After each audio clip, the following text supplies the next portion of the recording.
adalah ulama yang mengumpulkan antara syariat dan hakikat. Artinya ia tidak hanya paham mengenai syariat, tetapi juga memahami hakikat, mengamalkan syariat dan juga menetapkan hakikat. Inilah yang dikatakan ulama pewaris Nabi. Dan ini pula makna ulama yang kata Allah dalam Al-Quran, innama yakhshallah min ibadihil ulama. Hanya saja yang takut akan Allah itu adalah ulama. Maka di dalam makalah ini Abuya ingin mengajak kepada kita semua, khususnya kepada para ulama-ulama, baik itu ulama di pemerintahan, ulama di pesantren, dan ulama di perguruan tinggi, supaya bagaimana kita dapat beragama ini secara utuh, secara sempurna. Maka kehadiran Majelis Pengkajian Tauhid Tasawuf ini dengan mengangkat ajaran ihsan sebenarnya adalah untuk melengkapi kekurangan di dalam pemahaman agama selama ini. Selama ini yang diangkat, yang dibicarakan hanya mengenai iman, hanya mengenai Islam, tetapi kurang difahami, kurang diperjuangkan, kurang diangkat mengenai ihsan. Ihsan inilah yang menjadi dasar daripada ajaran tasawuf dan kesufian. Makanya Abuya menerangkan dalam syarahan makalah ini, untuk apa ajaran tasawuf, untuk apa ajaran sufi, untuk apa ihsan itu, antara lain adalah untuk memperkuat iman, mengokohkan akidah, mendapatkan iman yang sempurna. Ini dengan ajaran kesufian. Inilah yang diminta oleh Abu Hasan Asy'adili, ya Allah, hablana haqiqatal iman. Karuniakanlah kepada kami iman yang sebenar-benarnya. Apa tanda iman yang sebenarnya itu?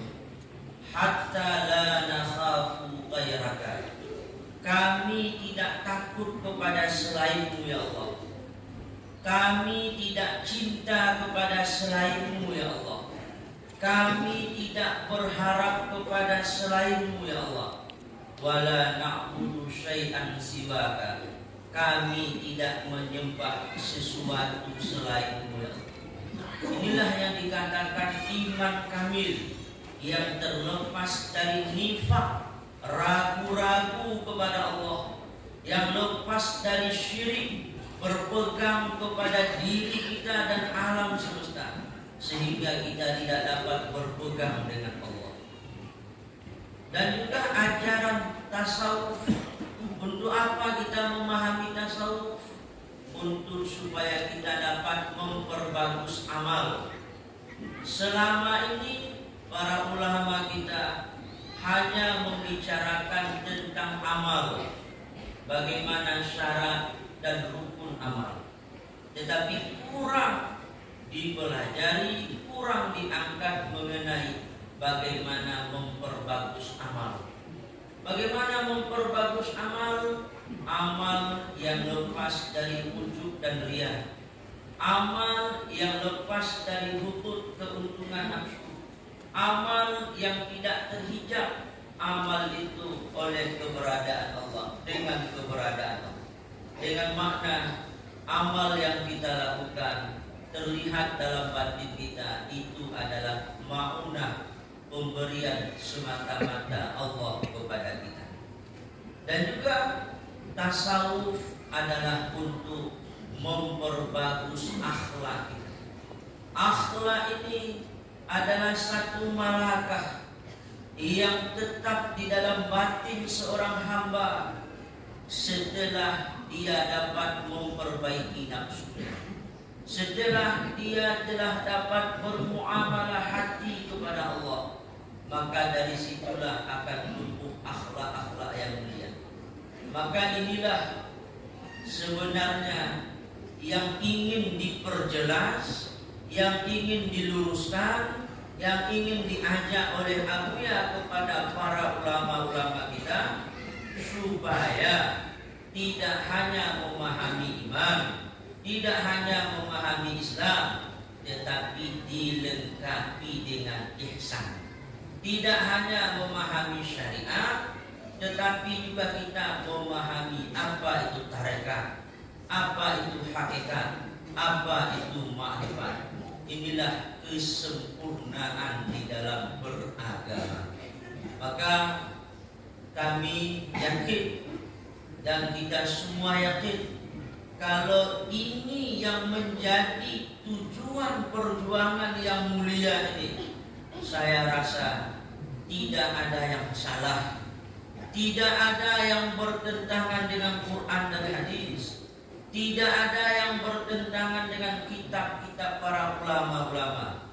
Karena jelas dasar agama kita, rukun agama kita adalah iman, Islam dan ihsan, syariat, tarikat, hakikat dan ma'rifat. Maka dengan itulah baru agama ini bercahaya dalam diri kita.